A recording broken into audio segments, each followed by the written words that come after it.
Dokter Halo. Manisha. Halo dok, Aduh, mohon maaf, kayaknya tadi seperti saya sempat, terputus ya. mohon maaf terputus. Saya tadi lagi pasang earphone, terus kayaknya terputus. Mohon maaf, Dokter Manisha. Dokter Manisha, kita Iya dok. lanjut aja ya. Jadi Iya tadi, dok. terakhir dokter jelaskan itu adalah, mohon maaf ya, Moms and Dads, ada masalah teknis tadi, mohon maaf, tapi kita lanjut aja. Terakhir kali yang dokter Marlisha jelaskan adalah 3A, jadi pemenuhan kebutuhan anak 3A. Boleh dijelaskan lagi dok, 3A itu apa aja dok yang perlu kita berikan untuk anak supaya tumbuh kembangnya terjaga baik dokter? Ya, tadi ya 3A itu kebutuhan dasar anak ya, asuh, asih, dan asah. Asuh, asuh, asih, dan asah ya. Ya, asuh Betul, itu ya dok. pemenuhan kebutuhan fisik biomedisnya, yaitu pemenuhan nutrisi, ya kebutuhan akan kebersihan rumah, pakaian, ya perilaku hidup bersih dan sehat, kemudian juga kebutuhan kesehatan termasuk imunisasi, aktivitas fisik, ya tidur yang cukup, dan mungkin satu lagi tuh kebutuhan untuk tetap terpapar dengan sinar matahari, ya. Kemudian kebutuhan ASI, sorry, maaf, ASI itu kebutuhan kasih sayang ya. Tingkatkan interaksi kepada anak supaya dia merasa walaupun dia di rumah kurang sosialisasi atau kurang bisa bermain dengan teman-temannya, dia tetap bisa bermain bersama orang tuanya gitu ya. Kemudian kebutuhan stimulasinya, ya tingkatkan stimulasi walaupun anak di rumah, ya memang kita jadinya orang tua harus jadi lebih kreatif ya, memikirkan kira-kira apa nih yang bisa uh, bermain jenis permainan yang kira-kira menyenangkan buat anak tapi dia nggak merasa terpaksa dan sesuai kemauannya, dan meningkatkan aktivitas dan kreativitasnya jadi lebih tinggi, jadi pengetahuannya juga lebih tinggi gitu. Nah, kiat-kiat yang lainnya itu misalnya kita juga memberikan penjelasan tuh kepada anak supaya dia berkenalan juga nih dengan COVID itu, ya kan? Kondisi dia yang berubah nih, pasti kan ini kan kondisinya jadi berubah dok. Tadinya bisa bermain keluar, sekarang harus di rumah aja, stay at home gitu ya. Pasti anak jadi bingung sebenarnya kenapa ini begini gitu kan. Jadi kita mau nggak mau kita juga harus mengajak atau mengenalkan mereka untuk berkenalan dengan apa itu COVID ini gitu. Kita beri mereka penjelasan mengenai kondisi ini sesuai dengan usianya ya. Misalnya COVID itu apa, virusnya bentuknya virus itu kecil, penyebarannya melalui apa, ya kan, apa kira-kira yang bisa terjadi kalau terkena gitu. Bagaimana juga edukasi untuk pencegahannya, ya kan, dengan pakai masker, dengan cuci tangan, dengan jaga jarak, dengan menghindari kerumunan-kerumunan gitu, ya kan. Nah, itu kita berikan mereka edukasi itu. Kemudian kita batasi juga nih paparan-paparan berita yang mungkin memberitakan kondisi pandemi ini yang mungkin saja jadi menakutkan si anak gitu. Jadi kita pilih-pilih nih berita mana yang bisa mereka terima. Nah, kemudian uh, usahakan dia anak itu memiliki aktivitas atau rutinitas yang sama seperti yang sebelumnya. Jadi kita atur nih, dia tetap bangun tidurnya jam berapa, kemudian belajarnya jam berapa, makannya jam berapa, bermainnya jam berapa, tidur malamnya juga jam berapa. Ini kita usahakan rutinitasnya tetap sama seperti yang sebelum masa pandemi. Nah, otomatis karena sekolah ditutup, anak-anak jadinya sekolah dari rumah, ya. Nah, walaupun sekolahnya di rumah, ya memang jadinya orang tua harus lebih lebih kreatif, lebih capek ya, lebih putar putar otak, putar kreasi, putar ide supaya aktivitas belajar di rumah itu juga jadi menyenangkan buat si anak. Kita bisa pakai alat-alat bantu yang ada di rumah aja, sekitar rumah gitu ya. Nah, kemudian modifikasi dan kreasikan untuk itu. Kemudian kondisi seperti ini ya otomatis memang kadang-kadang masalah sosial, ya, emosi, psikologis anak itu sedikit banyak akan terdampak ya. Nah, dengan kondisi ini juga kadang-kadang orang tua sendiri juga terdampak nih, psikologis dan emosi orang tua jadi terdampak juga, apalagi karena mungkin saja eh, masalah ekonomi jadi terdampak di ekonomi keluarga, penghasilan kurang, malah mungkin beresiko pemutusan hubungan kerja, ya kan? Atau beban orang tua yang malah makin tinggi karena dia harus dari rumah, jadi makin tinggi beban kerjanya. Juga bebannya juga makin tinggi karena dia harus menemani si anak belajar di rumah. Yang tadinya beban belajar itu bisa di sekolah, kan otomatis orang tua jadi tambah bebannya. Ini bikin stresor juga nih buat orang tua. Nah, kadang-kadang orang tua yang stres itu malah jadi membuat orang tua itu jadi gampang marah ya. Nah, ujung-ujungnya karena mereka gampang marah, perluapan marahnya itu kepada si anak gitu. Apalagi anaknya juga jadi rewel, bisa terjadi peningkatan kasus kekerasan juga nih akhirnya. Nah, ini yang harus kita jaga juga nih. Nah, terutama juga untuk yang anak yang sudah agak lebih besar ya, anak remaja. Nah, kadang-kadang dampak eh, pandemi juga bisa berdampak lebih rentan pada mereka karena ya tinggal di rumah aja buat anak remaja itu justru membuat dia jadi seperti terkurung ya, nggak bisa berekreasi gitu ya kan. Jadi ya kita juga harus lebih pendekatannya jadi harus lebih baik nih pada mereka. Usahakan jangan sampai anak-anak seperti itu jadi lebih rentan untuk kekerasan. Bantu anak-anak untuk menemukan cara positif dia mengungkapkan perasaannya, ya kan, mengekspresikan emosinya. Misalnya apakah dia merasa takut atau dia merasa cemas, ya kita bantu dia. Kemudian juga sebisa mungkin kita menjaga supaya anak-anak itu tetap berada di lingkungan kita nih. Artinya gini, sebisa mungkin kita menjaga supaya anak itu jangan sampai sakit ya, sehingga apalagi sakit yang harus dia dirawat di rumah sakit tuh kan otomatis kalau harus dirawat di rumah sakit dia jadi terpisah nih dari kita, dari keluarganya, itu jadi malah menambah stresor anak itu juga gitu kan ya. Ya mungkin itu dok. Baik dok, jadi kalau misalnya saya belajar banyak dari dokter Marlisha hari ini, jadi kalau bisa saya simpulkan begitu dok ya, jadi kondisi pandemi itu kan membuat tentu beban untuk kita juga sebagai orang tua, kemudian kepada anaknya, tentu membuat kita semua harus mampu beradaptasi secara perlahan kita menangani kondisi ini.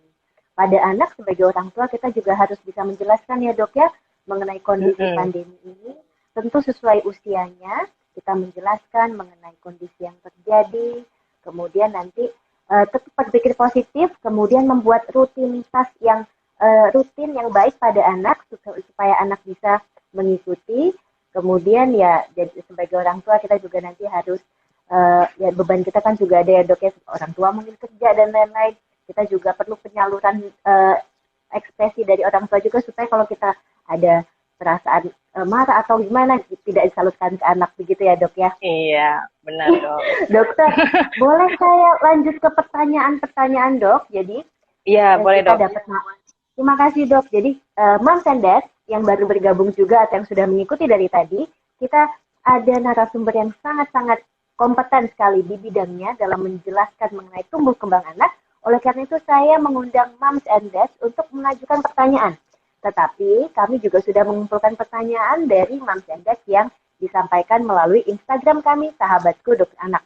Pertanyaan pertama, Dokter Marlisha. Jadi selama pandemi ini, screen time pada anak, baik televisi, handphone, tablet, ini meningkat dok. Jadi kan anak belajarnya lewat laptop atau lewat nanti aplikasi. Kemudian kalau misalnya dia juga tidak ada kegiatan, mungkin dia nonton. Nah, sebetulnya ini baik nggak sih dok? Dan bagaimana cara mengatasinya? Ini kan sesuatu yang memang ya gimana lagi di rumah digitalisasi. Nah, ini baik nggak sih dok? Dan bagaimana mengatasinya kalau ini kurang baik dok? Terima kasih dokter. Iya benar. Terima kasih dokter Maudi. Benar sekali ya. Ini juga tingginya screen time pada anak itu menjadi dampak juga nih akibat pandemi ini, karena dia harus belajar dari rumah, otomatis pasti pegang alat elektronik ya, walaupun apakah itu melalui televisi, melalui laptop, melalui handphone, melalui tablet ya. Nah, padahal Ikatan Dokter Anak Indonesia sudah merekomendasikan lama paparan elektronik untuk masing-masing usia anak tuh, ya kan. Cuman memang pada saat ini kita juga lagi apa ini dibilangnya dihadapkan sama situasi yang sulit nih, milih mana nih, gitu kan ya. Kalau mau kita tekankan untuk rekomendasi itu dijalankan, kadang-kadang pihak sekolah belum tentu bisa mengurangi paparan elektronik tersebut. Nah, cuman setidaknya kita berusaha memang mengurangi paparan elektronik pada anak. Sebisa mungkin dia hanya terpapar pada saat jam belajar sekolah yang daringnya, gitu ya. Misalnya anak sekolah itu dari jam setengah 8 sampai jam 11 atau setengah 12 gitu ya.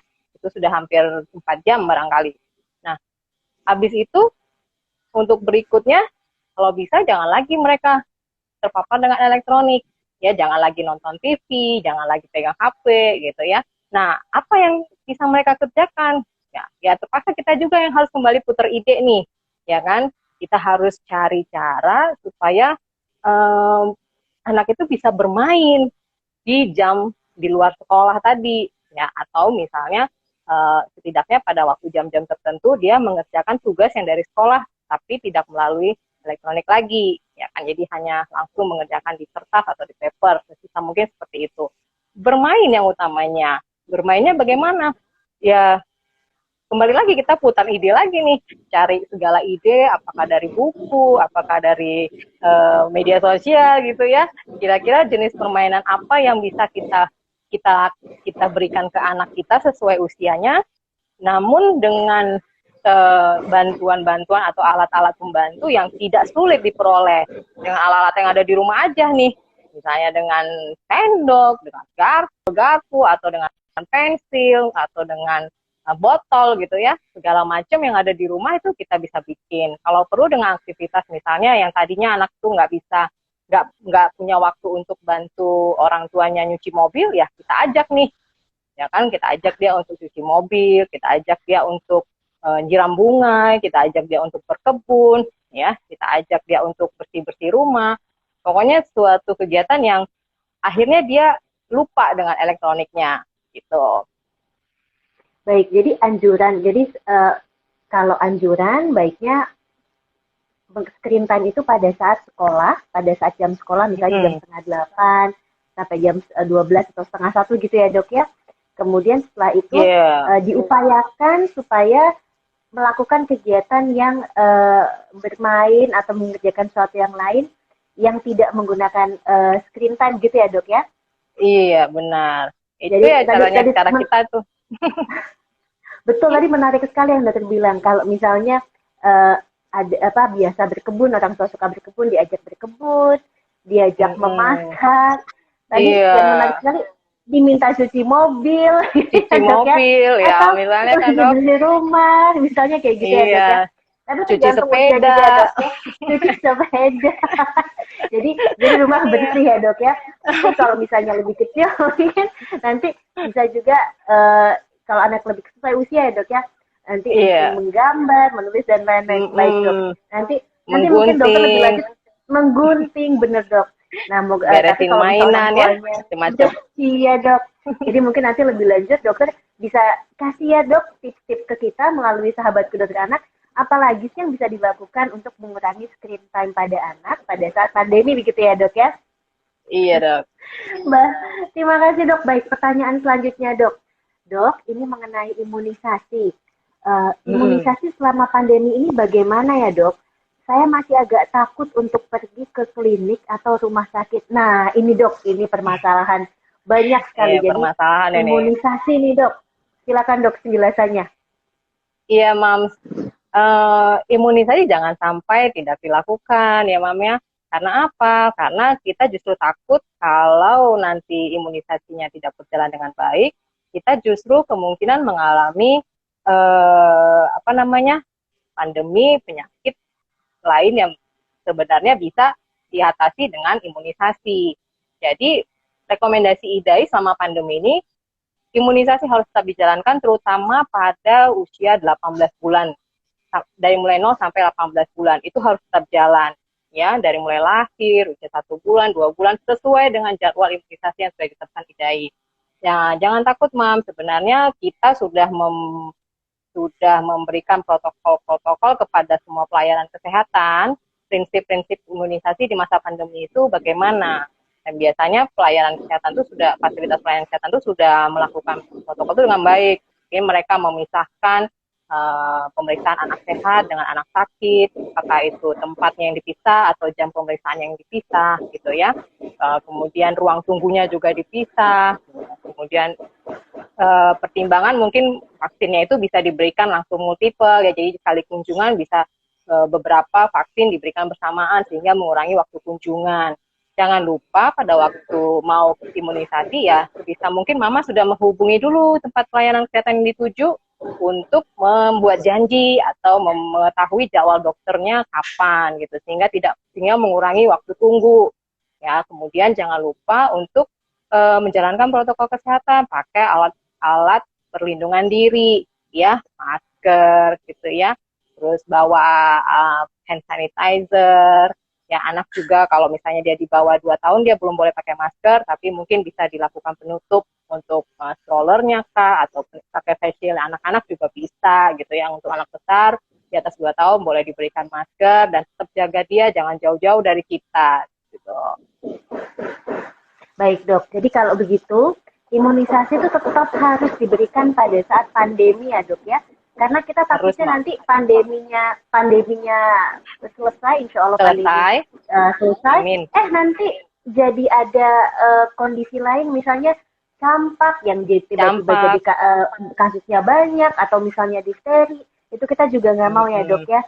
Bagaimana kalau begitu? Jadi imunisasi harus diberikan. Tadi saran dokter tuh baik sekali dok menurut saya. Jadi sebelum mams yang mengikuti sahabatku dokter anak, tentu jadi harus mengetahui, di bukunya kan suka ada ya dok ya, mengetahui imunisasinya mau apa aja bulan itu, kemudian telepon dulu ya dok ya klinik atau rumah sakitnya. Tadi saran dokter baik sekali. Jadi tanya jadwal prakteknya, kemudian imunisasinya ada atau tidak, begitu ya dok ya. Kemudian nanti datang ke sana. Jadi menurut dokter, moms dan dad perlu takut nggak sih dok kalau begitu ke klinik atau ke rumah sakit untuk imunisasi? Nggak perlu takut. Nggak perlu ya dok ya? Iya. Tapi jangan, satu lagi loh dok, saya mau jelaskan lagi nih. Gimana dok? Ya, kalau waktu datang ke situ kan sudah buat janji nih, datanglah pada waktu yang ditentukan, gitu ya. Kemudian, kemudian bawa hanya anak yang perlu diimunisasi. Misalnya kan mungkin dia punya anak 3 ya, misalnya si mama, ayah ya. Ya mungkin yang 2 lagi yang nggak usah ikut kalau hanya 1 anaknya yang perlu diimunisasi gitu loh. Terus kemudian sesudah dari imunisasi itu jangan kemana-mana mam, langsung pulang ke rumah gitu ya, nggak usah singgah-singgah ke supermarket atau misalnya singgah ke mall lagi gitu, atau misalnya singgah kemana gitu ya. Langsung pulang ke rumah. Nah, moms and dads ini sarannya bagus banget. Selain telepon dulu, pastikan dokternya praktek jam berapa, kemudian vaksinnya ada atau enggak, datangnya bawa anak yang memang mau divaksinasi, jangan bawa ramai-ramai gitu ke seluruh keluarga ya moms ya, moms and dads. Kemudian setelah saya vaksinasi, segera pulang ke rumah, jangan mampir kemana-mana. Itu caranya bagus sekali dok. Jadi mengingatkan kita imunisasi penting, tapi caranya kita juga harus menjalani dengan baik dengan menggunakan alat pelindung diri yang sesuai. Terima kasih dokter Marlisha. Pertanyaan selanjutnya dokter, bagaimana kegiatan fisik di rumah yang baik agar perkembangan motorik anak tetap baik? Saya ulang ya dok, bagaimana kegiatan fisik di rumah yang baik agar perkembangan motorik anak tetap baik? Nah, bagaimana nih dok? Iya, jadi kalau saya nggak salah itu perkumpulan olahraga dunia ya sudah membuat pernyataan atau rekomendasi bahwa untuk anak 0 sampai 3 tahun itu sebaiknya dia beraktivitas fisik minimal 3 jam dalam sehari dengan waktu yang terbagi-bagi ya dok. Maksudnya bukan harus 3 jam terus langsung habis gitu, enggak, terbagi-bagi dari mulai pagi sampai malam. Nah kemudian untuk anak yang 3 sampai 5 tahun itu sekitar 2 jam sehari, dan di atas 6 tahun itu minimal 1 jam sehari aktivitas fisiknya dalam sehari ya. Nah aktivitas fisik yang bagaimana nih yang baiknya? Sebenarnya semua jenis aktivitas itu baik gitu, asal memang dilakukan itu di rumah atau di lingkungan rumah, jangan di luar rumah karena saat ini masih berbahaya keluar dari rumah. apa aja aktivitas fisiknya, ya apa aja, misalnya kita membuat senam sendiri, gerak olah tubuh sendiri gitu ya, misalnya juga lompat tali misalnya, atau main petak umpet yang mungkin bisa, terus kemudian main lempar bola di halaman kalau mungkin memungkinkan ada halamannya.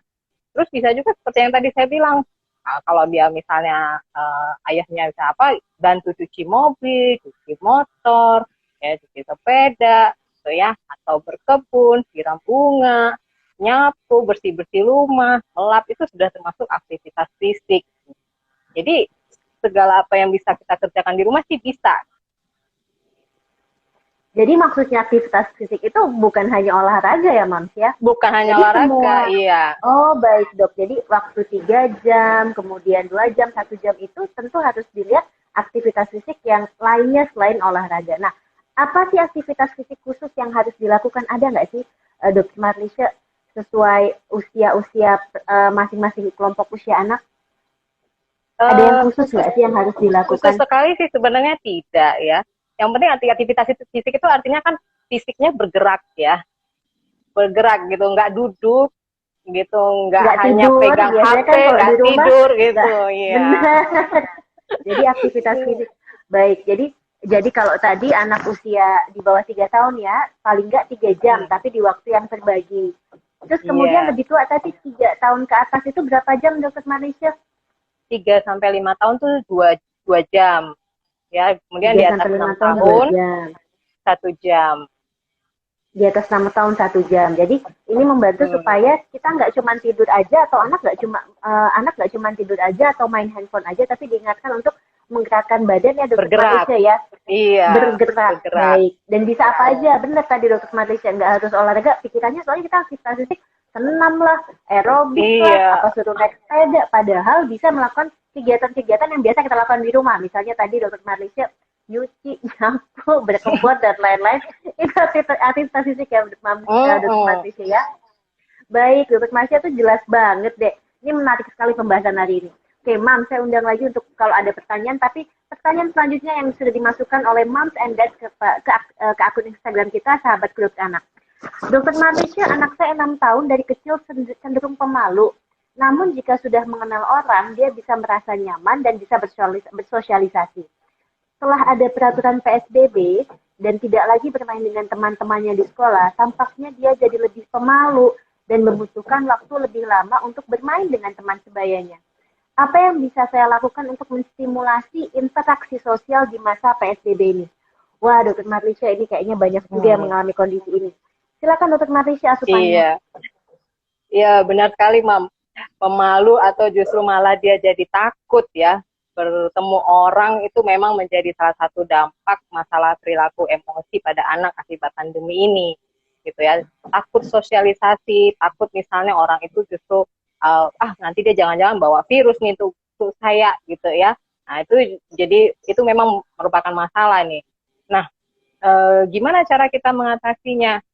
Ya pertama kita harus paham dulu nih bahwa sebenarnya keadaan itu masih bisa dibilang wajar itu terjadi pada saat kondisi pandemi ini gitu. Jadi bukan itu karena kemauan si anak pribadi, tidak, tapi memang karena kondisi inilah yang membuat itu terjadi gitu loh. Jadi kita jangan marahi dia gitu ya. Jangan marahi dia, jangan memaksakan dia untuk mau misalnya cepat akrab dengan orang atau tetap mau dekat sama orang, itu jangan ada paksaan seperti itu.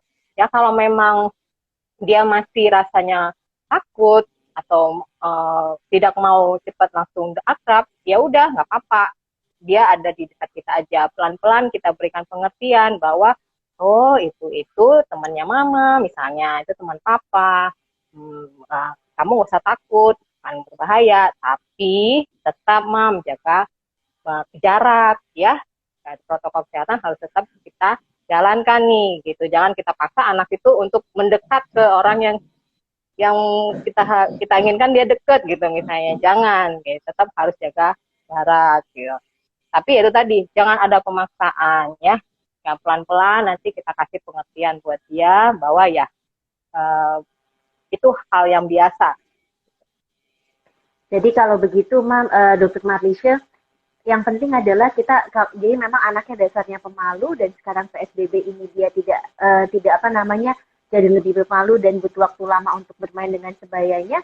Kita sebagai orang tua kita jangan malah memaksa dan marah gitu ya, Dokter Marlisha ya.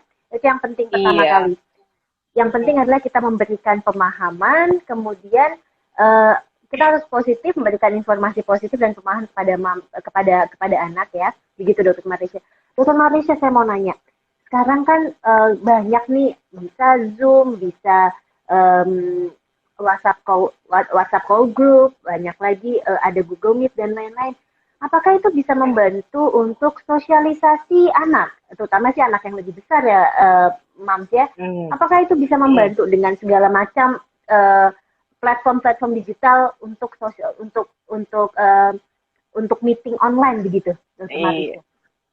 Iya, benar dok, itu bisa membantu mereka. Minimal mereka bisa bertemu secara virtual, ya, bareng-bareng tuh, misalnya ngobrol, ketawa-ketawa, cerita pengalamannya apa nih. Kamu selama seminggu nih ngapain di rumah? Aduh, gua bosen deh, apa kayak apa segala macam, dia cerita unek-uneknya gitu ya.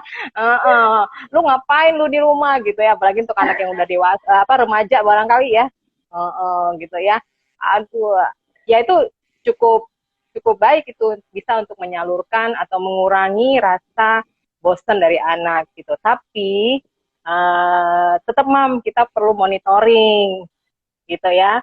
Monitoringnya apa nih? Yang pertama mungkin misalnya mengenai jamnya, ya.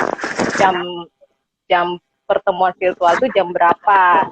Sebisa mungkin tidak mengganggu untuk anak belajar, tidak mengganggu untuk anak tidur, tidak mengganggu untuk anak makan atau aktivitas lain yang sudah kita atur tadi tuh rutinitasnya. Ya, kemudian juga lamanya kita monitoring. Ya, kadang-kadang kalau udah ketemu begitu, bisa ngalor ngidul, bisa sampai berjam-jam barangkali ya kan. Nah, itu yang perlu kita Iya betul. monitoring nih, gitu kan. Terus kemudian juga kita pantau juga nih, kira-kira mereka membicarakan apa ya, gitu ya. Walaupun mungkin kita jangan jangan jadi seperti apa itu namanya pencuri dengar ya. Iya, betul betul.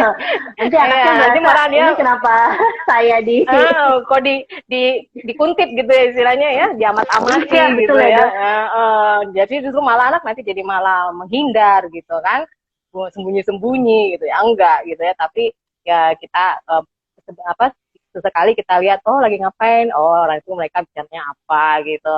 Terus kok tiba-tiba suaranya diem ya, kira-kira ngapain Nah, nih gitu. Jangan-jangan mereka bukan ngobrol lagi tapi udah jadi nonton gitu ya. oh, baik. Tapi dokter betul sekali Gitu. tuh dok. Jadi eh, platform digital yang kita bisa buat meeting online itu ya kita bisa gunakan secara positif untuk misalnya ada waktu-waktu tertentu, misalnya kita juga memantau anak-anak untuk saling bersosialisasi ngobrol-ngobrol sama temennya. Tapi kita harus pantau itu dokter betul sekali ya dok ya, itu masukan yang baik sekali buat moms dan dad semua, tetap harus dipantau ya moms, dan waktunya berapa lama tuh dok baiknya dok, kan tadi dokter bilang jangan lama-lama. Nah waktunya berapa lama sih dok kalau begitu? Kita aja kalau gue Iya, lupa waktu dok. benar. Sebenarnya sih belum ada ya dibilang timingnya itu berapa lama, itu ketentuannya belum ya. Cuman ya kita anggap aja mungkin 30 sampai 60 menit cukup lah ya. Jangan lebih dari 60 menit barangkali begitu ya. Baik, jadi saran dari dokter adalah 30 sampai 60 menit cukup. Ya sudah, bisa nanti kita mengajak lagi atau moms dan dad mengajak lagi anak melakukan kegiatan lainnya. Begitu ya dok ya? Iya.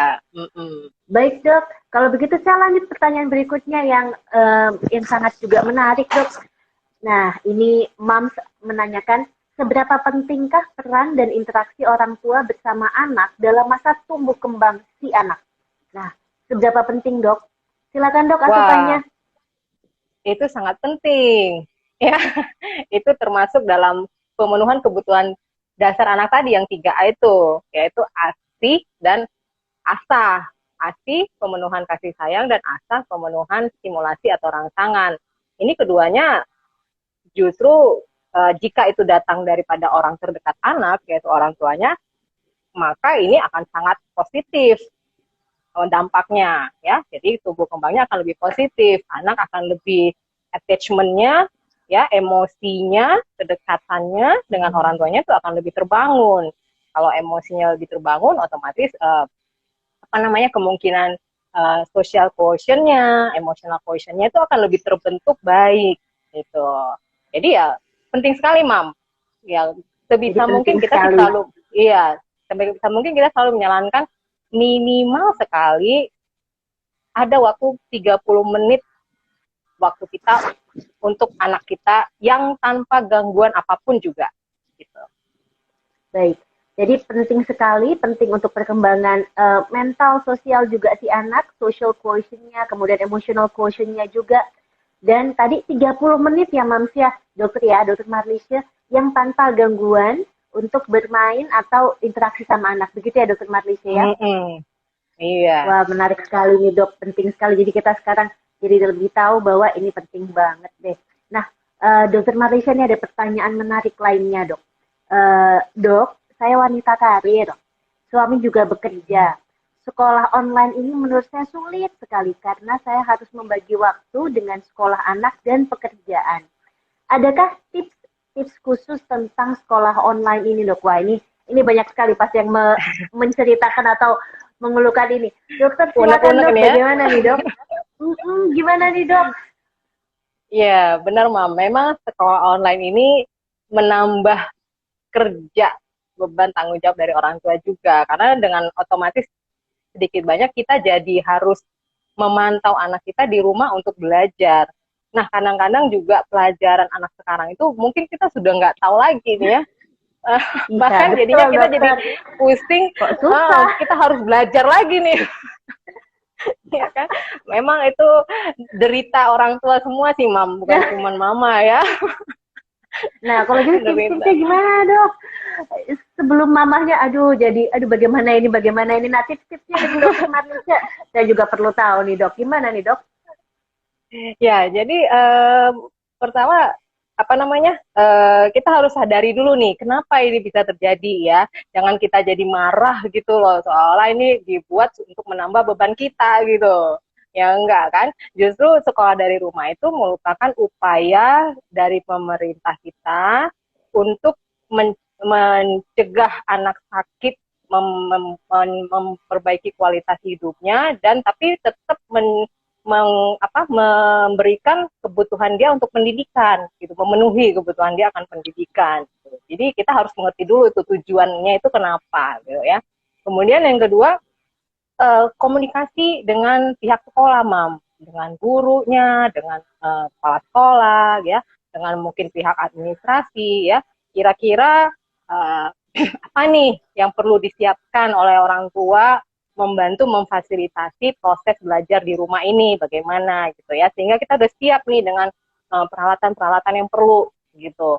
Nah, kemudian juga mungkin kita perlu komunikasi pihak sekolah, mungkin fasilitasi membuat program per minggunya itu pelajarannya apa, apa yang kira-kira sekolah mau lakukan dalam seminggu ini, sehingga udah dikomunikasikan dulu kepada orang tua, sehingga orang tua siap nih. Dalam seminggu itu dia udah siap mempersiapkan bukunya kah, mempersiapkan alat dan bahan kah, atau apa yang kira-kira diperlukan. Sehingga nggak mesti cari-cari lagi nih, misalnya besok harus sediakan ini ya, gitu kan. Waduh, kalau udah besok harus sediakan ini, kita mah udah spanning duluan nih, gimana dapetnya, gitu kan ya.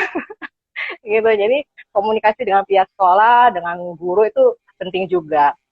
Nah, kemudian ya itu tadi terangkan kepada anak juga kenapa mereka jadi harus belajar dari rumah, sehingga si anak juga ya jangan dia merasa males-malesan untuk belajar ya. Mungkin ini biasanya mereka bangun tidur itu jam 5:30 udah bangun nih, tapi karena merasa di rumah aja dia bangunnya jadi molor, bisa jam 7 gitu kan. Bahkan mungkin kadang-kadang orang tua harus berkali-kali membangunkan, nggak mandi, anaknya sudah di depan laptop gitu, karena udah waktunya belajar gitu ya. Nah, ini juga harus dikasih pengertian nih kepada anak, karena dengan proses yang tadinya membangunkan anak sulit aja kan pasti kita sudah emosi duluan nih, udah jadi naik paning duluan gitu kan ya. Nah, jadi anak juga harus dikasih pengertian gitu. Gitu ya, mungkin itu tipsnya ya Dok ya. Kemudian juga misalnya evaluasi seminggu ini misalnya, kira-kira apa nih masalah yang ditemukan oleh moms and dad gitu. Komunikasikan dengan pihak sekolah sehingga juga komunikasi dua arah dari pihak orang tua dan sekolah itu terjalin gitu ya. Jadi masing-masing bisa mencari jalan keluar. Oh, kira-kira oh berarti nanti kita bikinnya begini ya gitu misalnya. Jadi ada komunikasi itu gitu. Gitu dong. Baik dokter Marlisha. Jadi kalau misalnya saya bisa simpulkan dari penjelasan dokter Marlisha, sekolah online ini kita tentu nanti juga perlu sikapi, pokoknya kita harus sikapi dengan positif dulu pertama. Positif. Jangan kita malah jadi kebawa emosi juga ya dokter Marlisha ya. Kemudian kita jelaskan kepada anak, ya kenapa kita perlu sekolah secara online saat ini. Nah kemudian yang tadi penting sekali menurut saya dokter Marlisha bilang, kita perlu komunikasikan dengan pihak sekolah juga. Yang pertama adalah kita minta mungkin bisa dijelaskan materi seminggu ke depannya bagaimana, apa saja yang harus disiapkan. Kemudian jadi sekolah online ini juga tentu bukan hanya beban untuk orang tua dan anak, tapi sekolah juga tentu harus bisa membantu memfasilitasi dan kedua pihak ini harus bisa berkomunikasi dengan baik. Saya ingat dokter Marlisha, jadi ada salah satu perawat yang sama-sama bekerja dengan saya dan dokter Dea. Jadi kalau kami lagi kebetulan saya lagi sama perawat tersebut juga, dia suka bilang, aduh saya pusing nih dok, saya mesti kumpulin tugas anak saya, tapi saya masih kerja di sini. Aduh gimana ya? Ya udahlah, saya hubungin pihak sekolah supaya tunggu dulu, saya lagi kerja shift pagi di rumah sakit karena saya perawat. Tolong kasih dispensasi untuk saya supaya mengumpulkannya malam. Jadi dan saat itu sih pihak sekolah bisa memahami dan bisa memahami dan jadi kayaknya memang penting sekali untuk berbicara dengan pihak sekolah masalah-masalah yang dihadapi dan evaluasi misalnya tiap seminggu begitu ya dok ya. Jadi apa yang harus diperbaiki ke depannya. Dan mungkin penting juga adalah sekolah online ini bukan hanya tugasnya moms aja loh untuk mengawasi anak sekolah online. Tapi jangan lupa ada dad di sana. Gitu ya, dokter Marlisha ya. Jadi jangan cuma sekolah online, mama sekolah online. Enggak, jadi papa juga bisa membantu gitu ya dok ya. Jadi kan orang tua dok tadi. Orang tua, betul. Jadi bisa saling bekerja sama, membagi tugas untuk nanti bagaimana kita menyiasati sekolah online ini. Karena ya kita nggak tahu ya sampai kapan kita akan menjalani sekolah online ini. Baik dokter Marlisha, menarik sekali, baik sekali itu jawabannya. Nah sekarang pertanyaan selanjutnya dokter. Dok, bagaimana mengatasi keterlambatan berbicara anak dalam masa karantina ini? Sedangkan di masa karantina ini anak jadi sulit bertemu dengan teman-teman sebayanya. Jadi tampaknya moms ini anaknya ada delayed speech atau terlambat bicara. Sekarang karantina. Padahal jadi susah nih ngobrol sama teman-temannya. Dokter Marlisha, aduh bagaimana nih, butuh bantuan dari dokter Marlisha. Ya, baik dokter Maudi. Tapi mungkin agak kurang info ya usia anaknya berapa ya dok ya? Iya, di sini tidak disebutkan dokter Marlisha. Tidak disebutkan ya. Ya udah. Pertama gini dok, gini ya moms dad, kita harus tahu dulu nih usia anak itu pada usia anak kita itu apa kira-kira perkembangan bicara yang harusnya dia sudah bisa lewati gitu ya, milestone-nya gitu ya. Nah kalau misalnya ternyata saat itu satu ya, apa yang kira-kira harus dilewati. Kemudian yang kedua, kita juga perlu tahu tanda-tanda bahaya keterlambatan bicara pada anak pada rentang-rentang usia tertentu gitu. Apakah anak kita udah termasuk di tanda bahaya itu gitu. Nah kalau memang misalnya anak kita sudah termasuk di tanda bahaya tersebut ya otomatis sebenarnya kita harus konsultasi ke praktisi kesehatan, kepada dokter spesialis anaknya gitu supaya bisa terdeteksi dengan cepat dini, kemudian bisa diintervensi dengan cepat juga gitu. Nah, benar stimulasi perkembangan itu harus distimulasi. Ya, sebenarnya memang secara alamiah setiap anak itu mampu berkembang sendiri, tapi kalau tanpa stimulasi bisa saja itu terjadi terlambat atau malah mungkin menyimpang gitu. Jadi tetap harus distimulasi. Nah, stimulasi itu prinsipnya sebenarnya bukan dengan teman sebenarnya. Justru stimulasi itu utamanya adalah dari kita sendiri sebagai orang tuanya, gitu ya. Ayahnya dan ibunya adalah pemeran utama untuk stimulasi, gitu. Ya, stimulasinya apa? Untuk perkembangan bicara, ya banyak hal yang bisa distimulasi, ya misalnya dengan bernyanyi, dengan berbanyak cerita, membaca buku cerita, mendongeng, ya.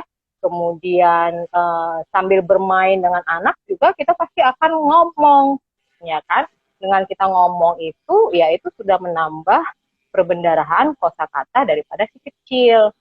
Dengan menambah perbendaharaan kosakatanya, otomatis itu akan tersimpan di otak anak. Nah, itu juga akan menambah koneksi sinaps-sinaps di otaknya nantinya, saraf-sarafnya akan lebih banyak berkembang, gitu. Nah, itu semua itu bisa kok dilakukan oleh moms and dad di rumah aja, nggak perlu dengan orang lain yang di luar rumah, gitu. Dengan apa? Ya, dengan apa yang ada, alat dan bahan yang ada di rumah, gitu. Nggak perlu mencari sesuatu yang aduh aku mesti beli buku ini gitu misalnya, aku mesti beli alat bantu misalnya flashcard ini misalnya gitu, atau aku harus belikan mainan ini gitu. Enggak, apa aja yang ada di rumah itu bisa jadi alat bantu kita, Mam, gitu. Ya seperti tadi misalnya lagi memandikan si kecil, sambil dia mandi kita bisa bilang ayo kita mandi sambil nyanyi, balonku ada 5 kak, topi saya bundar kak, gitu misalnya. Bangun pagi kita harus mandi, sikat gigi, apa aja itu sudah kosakatanya sudah banyak itu dok, gitu. Jadi itu sudah menjadi stimulasi untuk anak. Baik, Dokter Malaysia. Dokter Malaysia itu penting sekali yang tadi Dokter Malaysia bilang kepada moms and dads dan kita semua. Jadi stimulasi bicara itu bukan dengan teman sebayanya ya, Dokter Malaysia, tapi Iya. moms and dads yang dapat atau pengasuh lain, ada nenek kakek misalnya begitu ya, yang mampu menstimulasi anak untuk supaya memiliki kosakata, mendengar kosakata yang baik, kemudian berbicara sesuai yang kita ajarkan. Begitu ya dok ya. Jadi Iya. penting sekali ya dok ya. Jadi maksud saya moms and dad yang kemudian menstimulasi bicara pada anaknya. Jadi tidak tidak usah khawatir kalau misalnya waktu ketemu teman-temannya juga jadi lebih kurang. Berkurang. Tapi moms and dad lebih banyak ngobrol sama anaknya, lebih banyak tahu apa yang terjadi pada anaknya dan menjelaskan kepada anaknya, begitu ya Dokter Marlisha ya. Waduh itu Iya. penting sekali dan baik sekali Dokter Marlisha. Dokter Marlisha ini ada pertanyaan dari Dokter Dea. Dokter Dea tadi seharusnya menemani kita di sini Dokter Marlisha, tapi Dokter Dea tampaknya sedang kurang enak badan. Jadi Dokter Dea semoga cepat sembuh ya Dokter Dea. Nah Dokter Dea ada Oh iya, pertanyaan nih. cepat sembuh Dokter Dea. Jadi tadi sebetulnya kita sudah bahas sedikit ya Dokter Marlisha, tapi mungkin Dokter Marlisha bisa jelaskan lagi karena mungkin ini pertanyaan yang banyak ditanyakan oleh moms and dad semua. Screen time sepertinya tidak bisa dihindari di masa PSBB ini. Batasan waktu screen time berapa lama Dokter Marlisha? Nah, Dokter Marlisha silakan Dokter Marlisha. Batasan Iya, waktunya. batasan waktunya ya dok. Untuk di bawah 2 tahun itu tidak diperkenankan sebenarnya, tidak dibolehkan, tidak direkomendasikan ya. Kemudian untuk 2 sampai 5 tahun itu maksimalnya 1 jam sehari ya.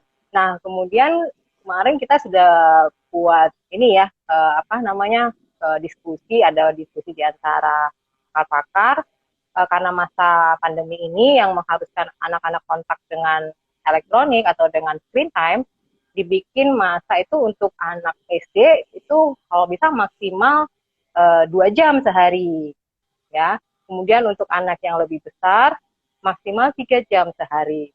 Sebenarnya itu sih yang rekomendasinya. Cuman memang sampai saat ini itu terjadi gesekan-gesekan tuh, benturan-benturan ya. Karena dengan rekomendasi itu yang menurut pihak sekolah itu tidak sulit sekali untuk dilakukan, untuk dilaksanakan di lapangan ya. Nah, memang itu dibuat berdasarkan apa ya,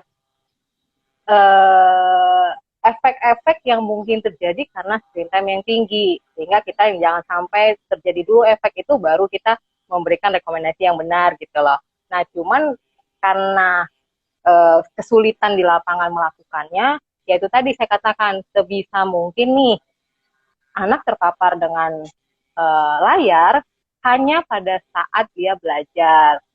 Tuh. Begitu dia selesai belajar, ya sebisa mungkin jangan lagi berhadapan dengan layar, jangan lagi nonton TV, jangan lagi pegang HP untuk nonton YouTube misalnya atau chatting-chattingan gitu. Nah, jangan, lakukanlah aktivitas lain sehingga bermain atau aktivitas pemain lain sehingga dia melupakan layarnya gitu.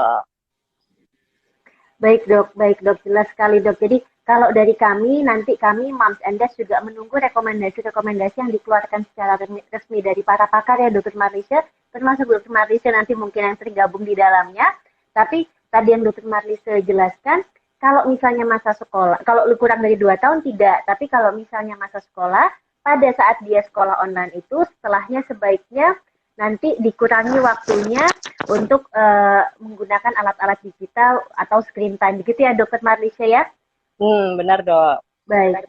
Dokter Marlisha, waktu kita sebentar lagi sudah hampir habis, tapi ada 2 pertanyaan yang saya akan gabung jadi satu. Ini pertanyaan pamungkas dari Moms and Dad semuanya, karena ini sudah pukul 5 sore, tapi ada satu pertanyaan yang saya akan bikin menjadi satu, karena mirip.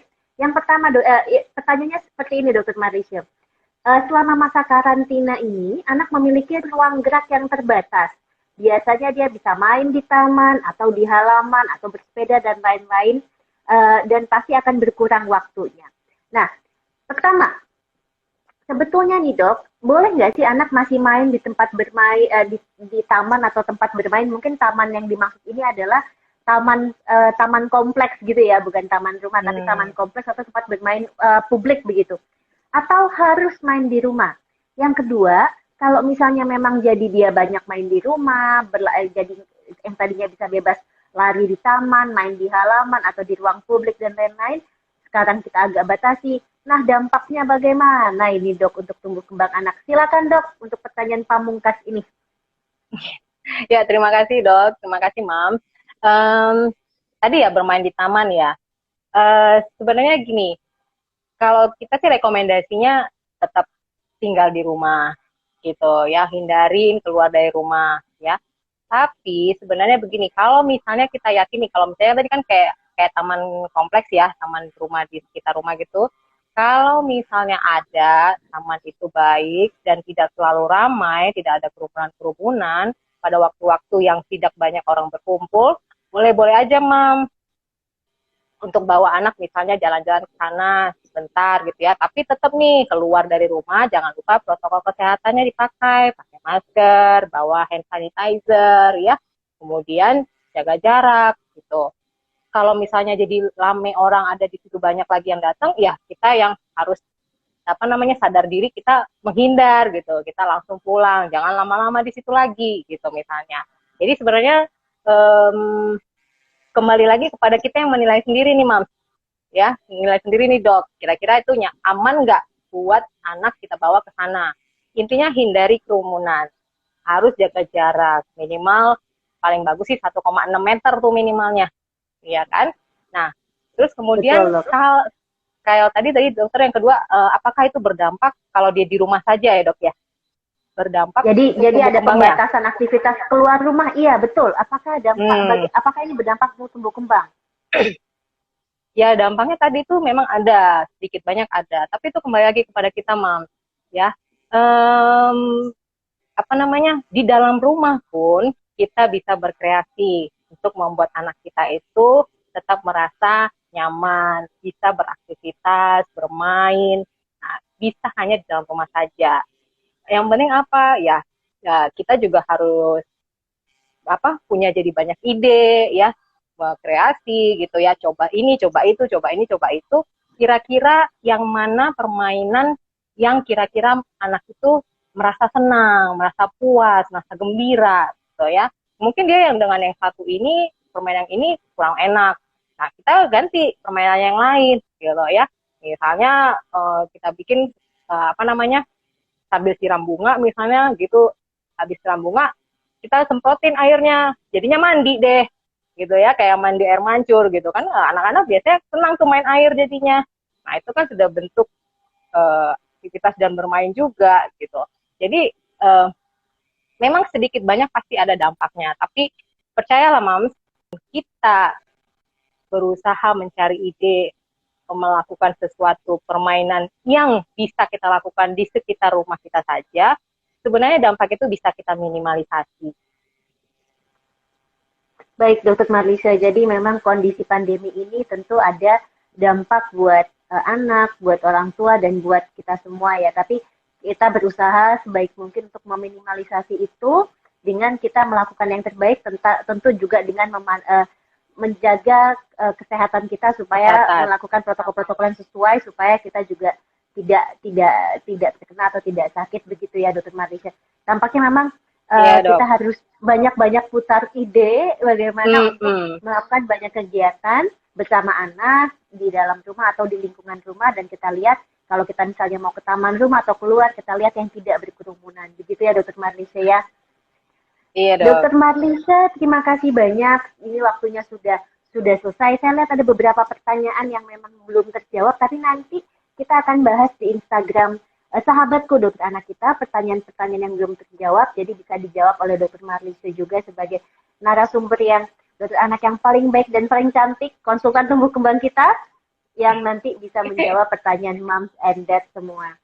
Tampaknya kalau kita bisa mengambil kesimpulan dari pertemuan kita pada hari ini, jadi memang dampak tumbuh kembang ada, bisa jadi ada, tapi tentu kita harus bisa minimalisasi dengan terus berpikir positif. Kita juga tidak malah marah sama anak apabila ada misalnya anaknya jadi lebih pemalu atau ada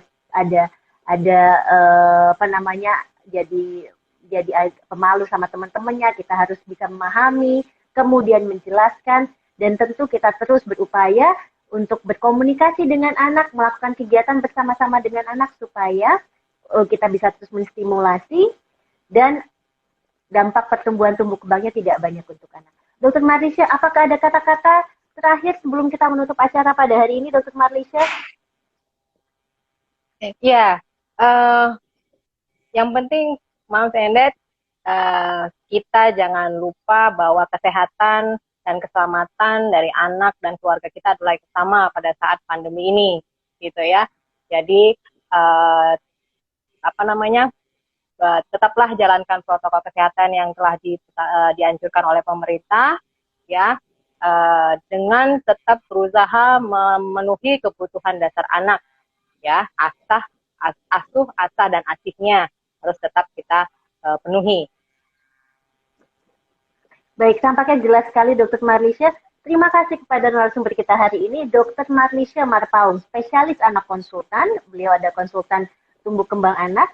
Terima kasih atas ilmu yang diberikan pada hari ini, sangat bermanfaat dan tentu menambah hasanah buat moms and dad semua, teman dari sahabatku dokter anak atau follower dari sahabatku dokter anak.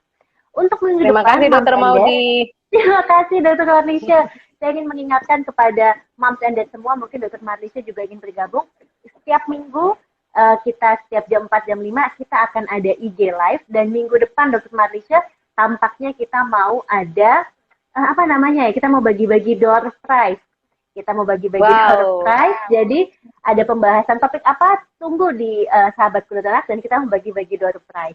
Terima kasih untuk semuanya. Terima kasih Dokter Marlisa. Terima kasih untuk moms and dad semua.